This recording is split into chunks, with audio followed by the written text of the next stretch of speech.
তো আমি বলেছিলাম ইন্ডিয়া যদি ফার্স্ট ব্যাট করে তাহলে কিন্তু ইন্ডিয়া ম্যাচটা জিতবেই জিতবে, সেটাই হলো। কারণ একটা সম্পূর্ণ বিশ্বাস আছে আমার ইন্ডিয়ার বোলিং লাইন আপের প্রতি।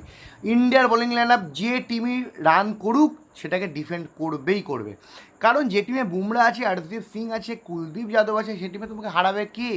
সব থেকে বড়ো ব্যাপার কিন্তু এবার রোহিত শর্মা ক্যাপ্টেন্স নক খেলেছে, 41 বলে 92 রান, স্টার্ককে 1 ওভারে 29 রান পুরো ওয়ান সাইডে নিয়ে চলে গেছিলো। 206 রান টার্গেট দেয় এই পিচে। সে তুলনায় কিন্তু অস্ট্রেলিয়া কিন্তু কিছুটা আমাদের চাপে ফেলেই ছিল।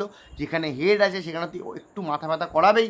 তো ট্রাভিস হেড কিন্তু ভালো শুরু করেছিল, কিন্তু একটা ব্যাপার আছে না যে প্রথম সেটব্যাক দেয়, প্রথম আমাদের হয়ে উইকেট নেয় আমাদের হরদীপ সিং, দেন মেন যে ভূমিকাটা পালন করে সেটা হচ্ছে অক্ষর প্যাটেল।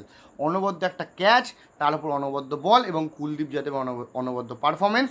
তো সে তুলনায় কিন্তু ইন্ডিয়া কিন্তু অলরেডি সেমিফাইনালে চলে গেল এবং অস্ট্রেলিয়া কিন্তু চাপ হয়ে গেল। আফগানিস্তানের কাছে একটা বড় সুযোগ।